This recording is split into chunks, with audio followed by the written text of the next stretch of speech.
El asma y el COVID, una inquietud que seguramente tienen muchos pacientes que padecen esta preexistencia. Hoy nos acompaña el doctor Hermes Rivero, neumólogo. Bienvenido, doctor, gracias por su presencia. ¿Qué pasa en esta situación? Hay mucha inquietud con pacientes que padecen asma versus la posibilidad de contraer la enfermedad. Bienvenido.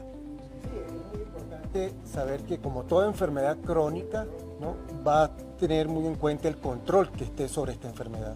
Un asmático controlado, por supuesto, va a tener menos riesgo a tener complicaciones graves de COVID, ¿no?, incluso a infectarse por COVID. Un paciente asmático no controlado, que no use la medicación al pie de la letra como se la mandó su médico, es justo el paciente que tiene más riesgo de contagiarse y más riesgo de tener consecuencias fatales. Doctor, bienvenido a Saboreando la Mañana. Y bueno, para hablar un poco de este tema, ¿existen rangos o medidas de asma que puede tener una persona o todos tienen un asma en general parecido, que tiene que controlarse o no controlarse? Y aparte, ¿cuáles son los cuidados que tiene que tener un asmático? Sí, el rango, tal cual, enfermedades leves hasta enfermedades muy graves. Enfermedades leves son la mayoría de los pacientes, un 70% de los pacientes. Ese 30% son los que ameritan tratamiento más intensivo, mayor dosis y un control más seguido por su neumólogo, ¿no? ¿Qué debe ser un paciente asmático? Fundamental. Las medidas generales que todos conocemos, el cuidado en cuanto al uso de tapaboca, el lavado frecuente de manos, o sea que le hemos repetido al cansancio, evitar reuniones y lo fundamental, más importante, su cumplimiento o el cumplimiento de su medicación controladora, ¿no?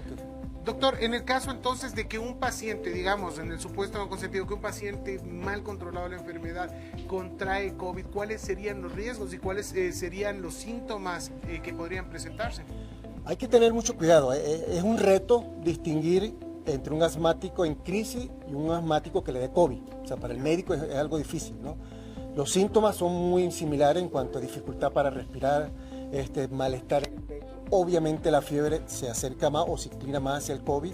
Siempre menciono que estén pendientes de los síntomas o de los signos de alerta, de alarma, que se ponga morado, cianótico, las uñas, los labios, y si es una persona de color muy blanco, de tez muy blanca, se va a ver Y lo otro es si tiene para medir la saturación, por supuesto es un instrumento que tenemos en la mano, vigilar justamente esa saturación.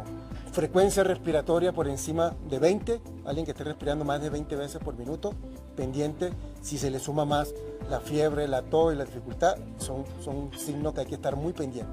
Hay que tener mucho cuidado con este tema si usted es una persona asmática. Pero doctor, últimamente yo he visto muchas campañas a nivel mundial de este aparatito famoso que usan los asmáticos, de este como spray, como oxígeno que utilizan, que están haciendo campañas más o menos como para que la gente no se vuelva tan dependiente de eso, porque el día que les va a faltar, pues ahí van a tener muchos problemas con esto. ¿Qué opinas tú al respecto? ¿Nos puede contar al tema? Sí, hoy justo es el Día Mundial del Asma. Es una iniciativa por la Organización Mundial de la Salud y la guía GINA para eso, para dar a entender, a conocer lo que es la enfermedad.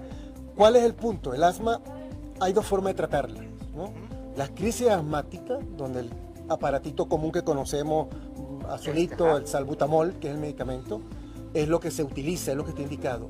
Pero la indicación, o ahorita la iniciativa es que tenemos que tener a nuestro paciente con tratamiento controlador.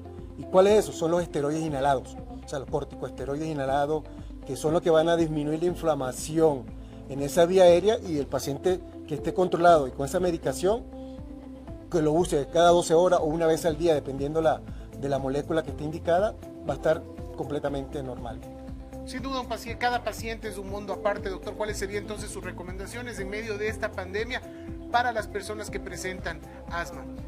Sí, seguir cuidándonos, es importante seguir cuidándonos, que use de manera regular su medicación, acudir a su médico en cualquier signo de alarma, y a medida que tengamos disponibilidad de vacunarse, por supuesto que acuda a su vacunación para ya estar protegido la mayor cantidad de personas. Eso es importantísimo, ¿no? ¿Y cuáles son los errores principales que usted ha visto en pacientes, que digamos pacientes mal portados, por llamarlo así? ¿Cuáles son los primeros errores que cometen? Quizás fumar o ciertos alimentos que no les convienen. Sí, en primer lugar, no usar la medicación. Fumar, parece una locura que el paciente asmático fumara. Sí fuma, hay un porcentaje importante, altísimo, que fuma. Una dieta adecuada, pacientes con cierto grado de obesidad, y es asmático tiene una condición que perjudica el control de la enfermedad. Los alimentos va a depender de cada quien. Los mariscos le pueden hacer mal a otro, frutas cítricas le pueden caer mal, va a depender en cierto modo de cada personaje, de cada paciente, pero bueno, es cuestión ahí de distinguir qué me afecta como tal. Perfecto. Muchísimas gracias, agradecemos la comparecencia del doctor Hermes Rivero junto a nosotros, especialista justamente en este tema, no descuidarse de todas estas recomendaciones que se puede dar más aún en un tema de pandemia. Me quedo con esa frase del doctor, debe ser bien controlado para combatir esta situación que vive la humanidad. Doctor, nuevamente muchas gracias por estar con nosotros. Gracias.